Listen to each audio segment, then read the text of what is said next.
You've been lied to your entire life about Luna Park in Sydney. They tell you it's just a harmless amusement park. Rides, fairy floss, families laughing. But if I told you that Luna Park was originally one of Australia's very first baby cloning facilities, would you even believe me? Or are you already so conditioned by the system that your first instinct is to laugh it off? Because that's exactly what the clones do. They laugh. They giggle. They clap like trained seals the second the government tells them something. And here's the question you've got to ask yourself. Why does almost every person you meet seem so empty? No soul, no spark, no critical thought. Could it be because 96% of Australians aren't actually born the way you think they are? Could it be because they were manufactured right here in facilities like Luna Park after the last reset? Now, before you think this is too crazy, why is it almost impossible to find any real history of Luna Park before it became a so-called fun park in the 1930s? Why are there whispers, old newspaper clippings, or scattered reports about baby farms in Sydney that mysteriously vanish from the record? Who's scrubbing that history? And more importantly, why? You see, after the mud flood and the destruction of the old world, the British Empire took control. The Tartarians, the real builders, the free people, they would never have allowed cloning.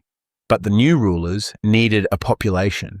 They didn't just want any population, they wanted an obedient one. Workers who don't question orders.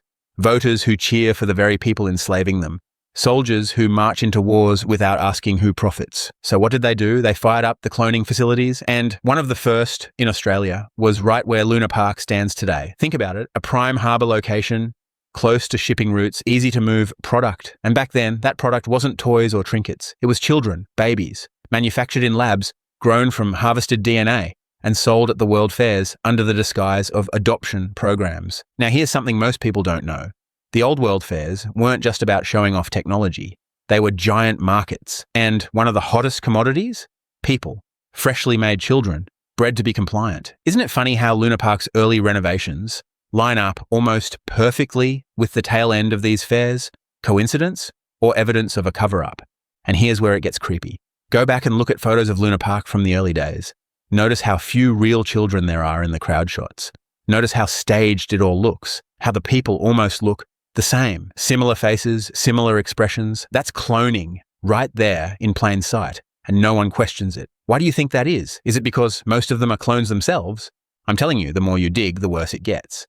There are old rumors that under Luna Park, there were entire laboratories, long before the rides. Rooms with steel tables, incubators, tanks filled with nutrient fluid. And if you think I'm making this up, ask yourself, why is it that Luna Park has had so many mysterious fires over the years? Fires that destroy archives, demolish buildings, erase history. Just bad luck or intentional evidence removal? Now here's the part they really don't want you to know. NPC behavior is by design. You ever notice how most people can't have a real conversation about the world? You mention the mud flood, Tartaria, free energy, or cloning, and they either laugh, get angry, or repeat whatever they saw on TV. That's programming, and it works perfectly if you're dealing with a human brain that's been designed in a lab to obey. And this isn't just Australia. Cloning facilities popped up all over the world after the reset, but Luna Park, that was one of the prototypes. The British, the Freemasons, the hidden elite, they were experimenting with mass production here. And why not? Australia was a perfect testing ground, isolated, controllable, and after the Tartarians were removed, the land was wide open for new settlers, or should I say, installations. So I've got to ask, how many of the people in your life are even real? How many of your co-workers, your friends, maybe even your partner are just empty shells? Have you noticed how many people seem to have no memory beyond a certain point? How many seem to exist only to talk about sports, politics, and TV? Does that sound like a fully conscious human being? Or does it sound like a clone whose entire purpose is to keep the system running?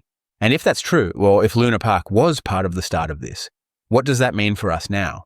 It means that the entire population around you is part of a program. It means the reason you feel so alone, the reason you see the world differently, is because you actually are different. You're not one of them. You weren't made in a tank.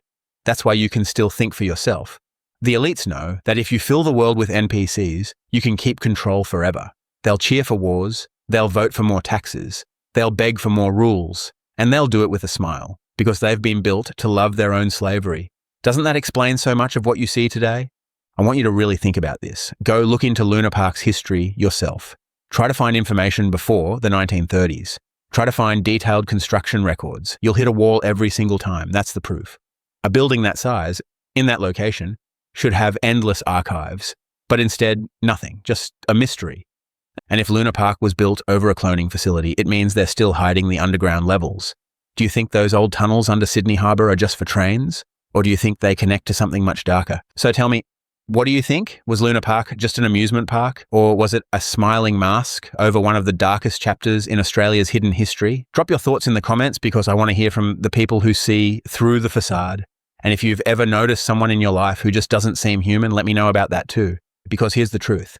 The cloning agenda never stopped. Luna Park was just the beginning. And if we don't wake up and expose it, they'll keep replacing us until there's nothing left of the real human race. And maybe that's the plan.